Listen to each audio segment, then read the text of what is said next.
Hey everyone, welcome back to Magician's Workshop. Today we're heading out of the studio and into the wild, the street, because we are talking about busking, the ancient art of performing in public spaces for tips. From the ancient Roman plazas to Venice Beach, street performers have always brought art to the people. And magicians, we've been there since the very beginning. In this episode, we'll explore the history of busking, especially as it relates to magic. We'll hear from real-life busker and street magician Jeff Thomson. We'll also break down what it takes to make a good street act and share how you can take your magic to the street. So let's get into it.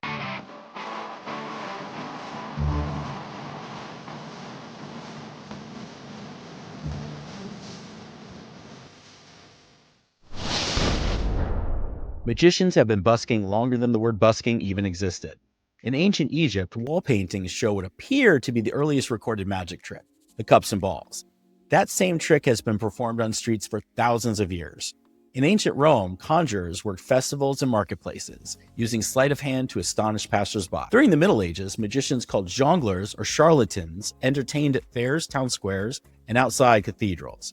They did more than just tricks. They were salesmen, preachers, comedians, and sometimes outlaws. And fun fact, the word charlatan originally referred to street magicians who sold fake medicines using sleight of hand. The term busking was first noted in the English language around the mid-1860s in Great Britain. The verb to busk, from the word busker, comes from the Spanish word buscar, with the meaning to seek. The Spanish word buscar in turn evolved from Indo-European word budsko, or to win, to conquer. It was used for many street acts and was the title of a famous Spanish book about one of them, El Buscón. Today, the word is still used in Spanish, but mostly reserved for mistresses of married men. Y hola a todos mis damas de la noche que están escuchando el episodio. Fast forward to 18th and 19th centuries.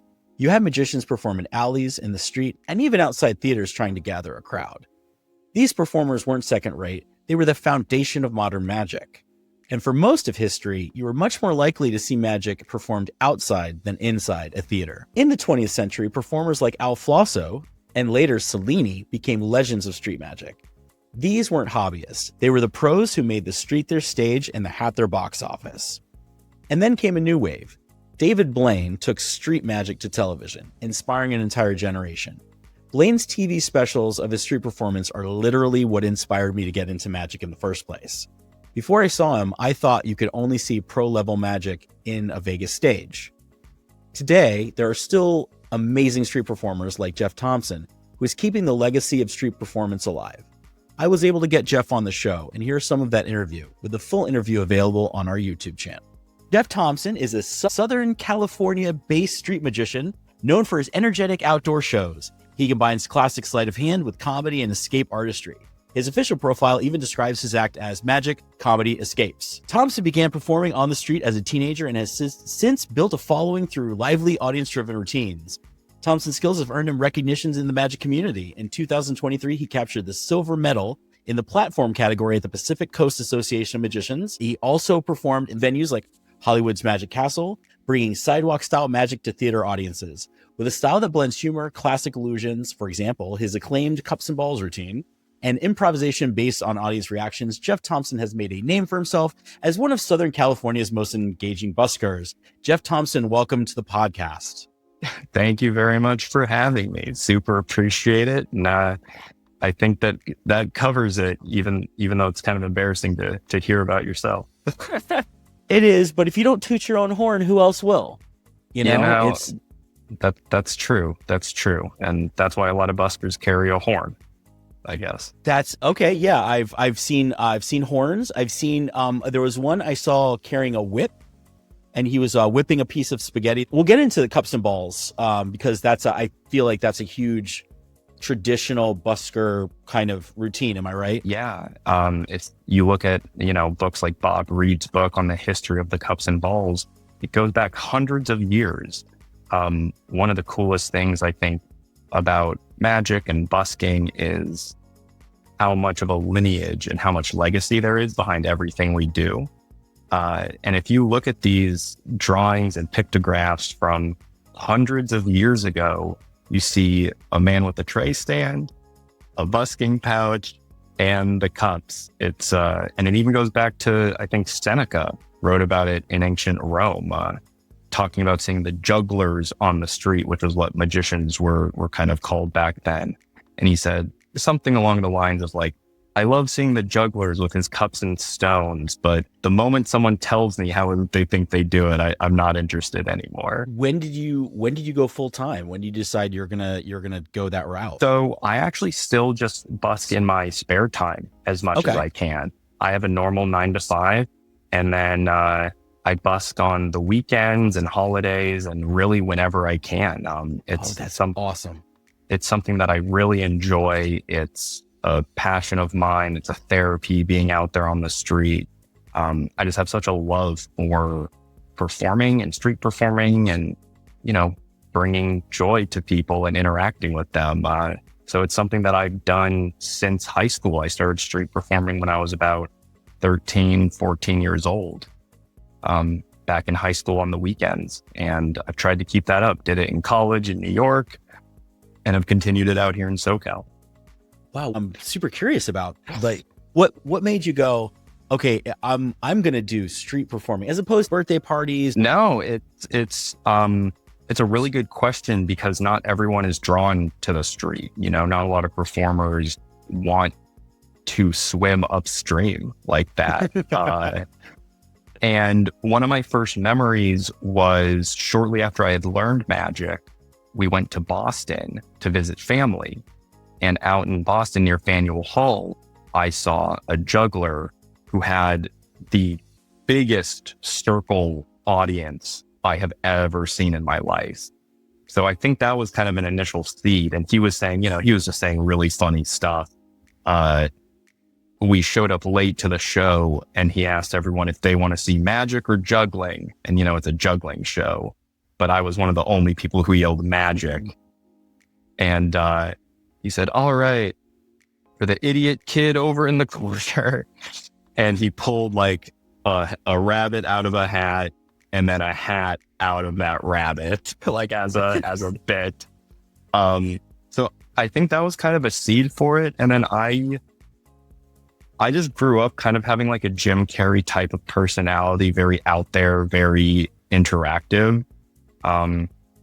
So I thought it was a very natural thing to do. When I started learning magic at a magic shop shortly after that Lance Burton kit, there was a weekend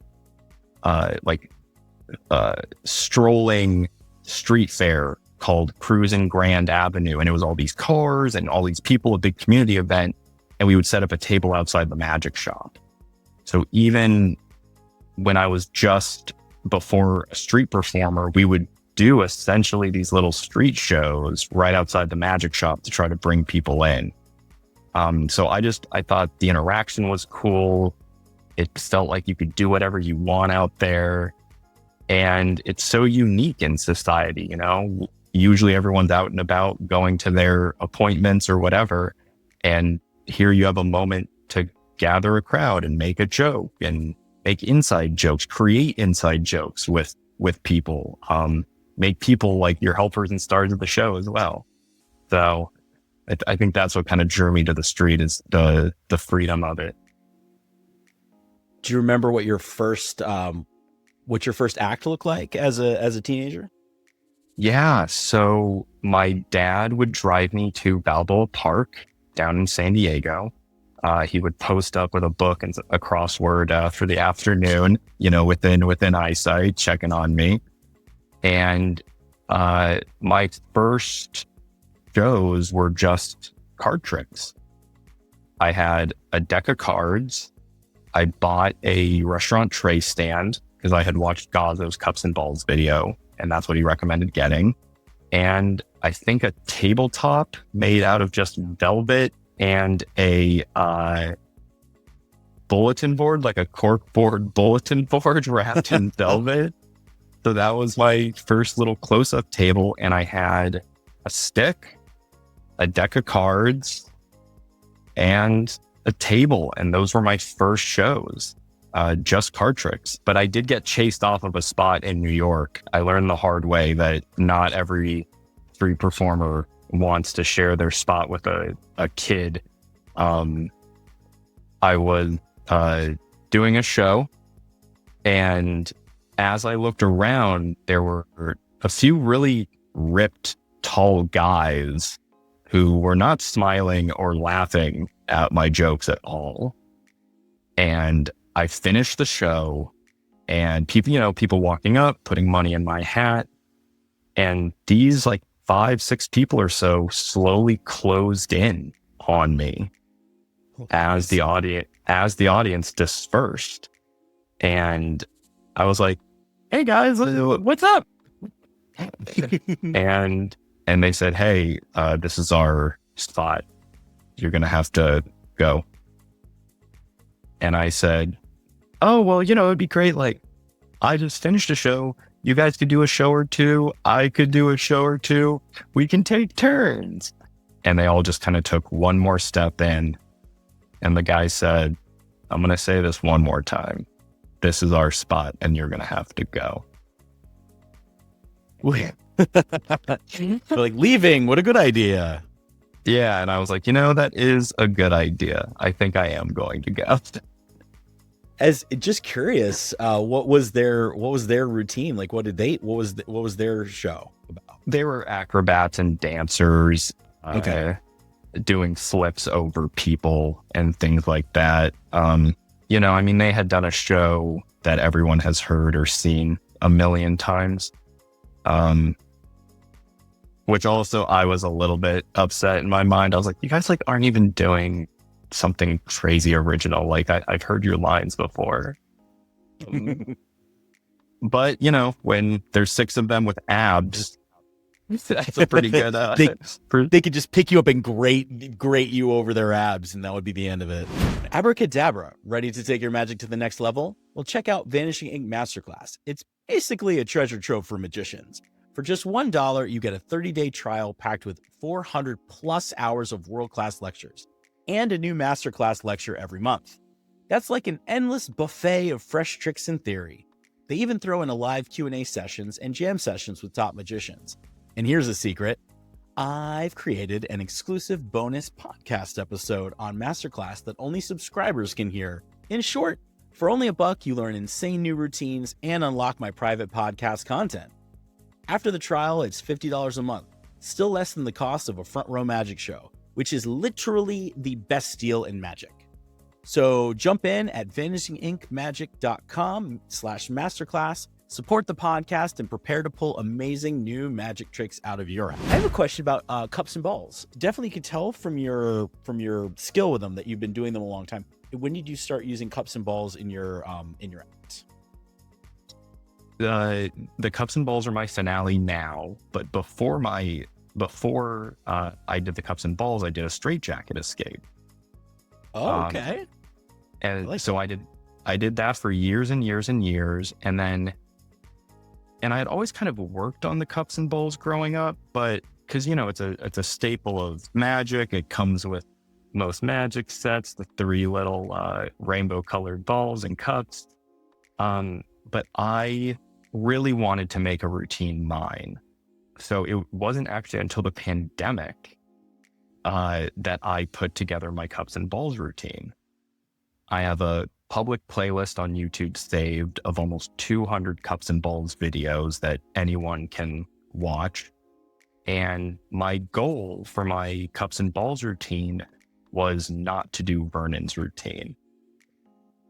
Di Vernon was, basically the grandfather of magic, modern magic. His cup and ball routine, which is you can watch online, is the classic, and everyone pretty much starts out doing that routine. And what I love about you is you don't do that routine. What makes a cup and balls routine good for busking? I mean, I think the routine itself, any cups and balls routine, lends itself to audience interaction and talking with people, asking people what's under the cup, how many are under the cup, which cup do you want the ball to go to? So the routine naturally has a lot of points of interaction. Oh, great. Yeah. And I think that's one thing that a lot of performers do really well with it, is always trying to get the audience involved however they can. And then when you street perform with it, and if you watch Gazzo's routine, that's like the whole show. And to a certain extent, when you're street performing, people want to enjoy you. And the cups and balls are all pretty plain props that people think about, but they're listening to you the whole time. So I think the cups, and just historically, what's always made it good is that there's mystery to it, 3 objects to keep track of, and then a great surprise at the end that, I hear countless times, like, where the heck did that orange come from? Where the heck did that coconut come from? So it's something that can stay with people. It's, and going back to what we talked about with, how every magic set kind of comes with the 3 cups and the 3 balls. A lot of people and a lot of kids have this memory of it. They do know it. It's not uncommon for a kid to say, oh, I know this trick. And then I start my routine, and then the kid kind of goes quiet because, it's not what the little kid comes with.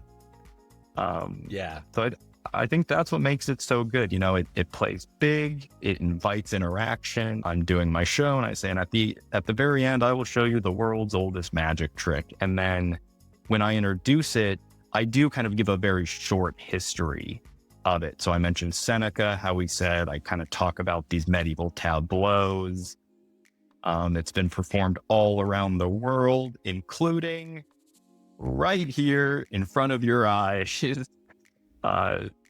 So then that gives people a little bit of buy-in. And I think for me, it lets people know what the history of this is. And it gives people a sense that they're part of something bigger than themselves that has been around the world, part of something that has always happened and, God willing, will always happen, going into the future. So for me, that's my story, is introducing it as the world's oldest magic trick. So my street show, which is a half circle crowd, you can kind of think of, from Jimmy Talks a Lot, his book and his field manual that he still sells on a guide to busking. There's kind of 3 types of shows. There's the sidewalk show, which is kind of just very short, very, very quick, hardly drawing a crowd, but you get people to stop, you do a show, and then they move on very quickly with high turnover. And then you can do a half circle show, and my show runs about 15, 20 minutes. It's about 3 tricks, give or take. And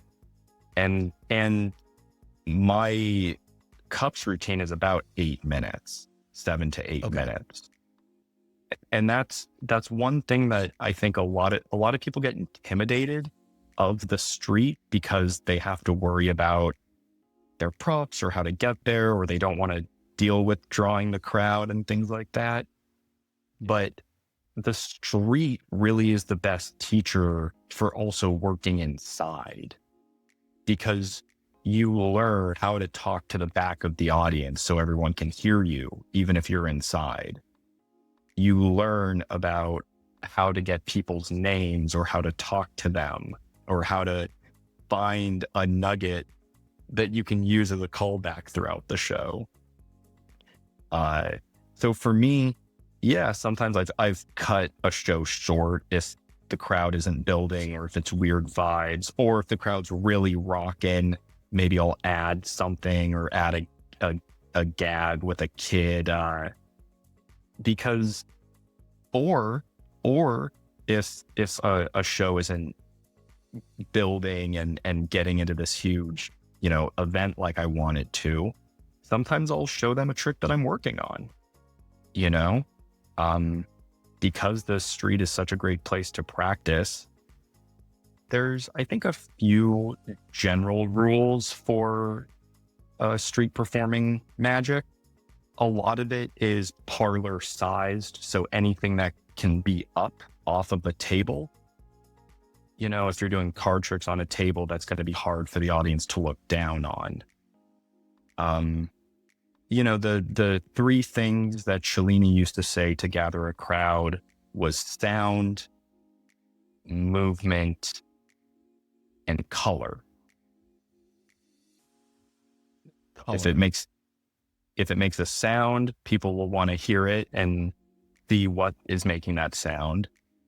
If things are moving in a public space, they'll want to see what was that? Something just flew in the air. Let's go look at that. And then color in your props and color in your personality as well. There's a reason why the hanky vanished, works so well on the street and why he used to do it as well. If someone's waving a red, yellow flag in public, that's going to catch people's eye and attention. So do you have an example of like a crazy audience interaction that's happened to you? I think, yeah, the really most memorable, well, and it's mixed, you have really, really nice, sweet memories that will stay with you forever. And then there's usually like one or two shows. So one really nice memory was I had finished a show and this father was standing there with his son, like basically just holding onto his leg. And the guy didn't speak English very well, but he told me, he said, your show, your magic, I see your heart. I can feel it. So that's like, and that's gonna stay with me forever. When you just get those little moments where someone's like, man, I really needed that. Like, I'm going through XYZ in my life, and then here you are screaming on the street. And it just, you can give them a little escape. So memories like that can happen a lot. And then the most memorable messed up story was I had been performing for about a year. And Don Driver, my mentor, famous pitchman, he had given me a straitjacket. He mailed it to me for my birthday. Any other job that would seem odd? Any other hobby where 14, 15-year-old has made best friends with a 60-year-old online gets a lot of looks. But I had been street performing, and he said, I think you've done, a really good job, and I think a straitjacket would be great in your show. And I was doing the straitjacket escape. I was in the straitjacket and standing between my table, which was behind me, and the audience, which was in front of me. And I'm doing the straitjacket and joking and doing the show. And these two kids on skateboards pushed my table over. So I turn around, everything is crashed onto the ground. And I was kind of shocked, and I'm restrained, so there's not much I can do. Oh, dang. And, at first I thought maybe it just fell or something like that, but no, these kids had knocked it over. And I'll always remember this guy in the back of the audience, he had his kids watching the show. He was wearing like a white wife beater, like a tank top. And he like kind of like patted his kids on the head. And he was like, stay here, kind of. And I kept performing because, what else am I going to do? I'm not going to stop the show necessarily. I'm escaping from the straitjacket, and almost when I'm about to get out, it's like the final phase of the straitjacket escape, the guy comes back with the two kids by like the scruff of their neck, like baby cat. And he dragged them over, and the whole audience went crazy. And he was like, hey, pick up that guy's stuff. And they set my table back. I basically was like, you're the hero of the show. Like, what the heck?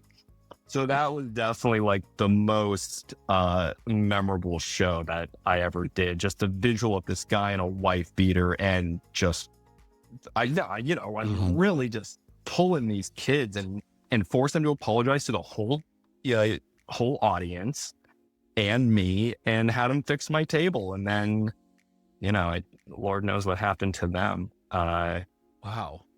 Yeah, the guy wanted to tip me, but I insisted that he not. I said, dude, you did more than enough, man. You made the whole show.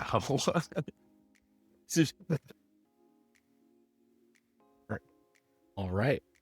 Well, Jeff Thomson, thank you so much for being on the show. You have incredible insight, and it's really nice to talk to somebody who busks. Yeah, and I think just something to remember is that once you jump in the water, it feels fine.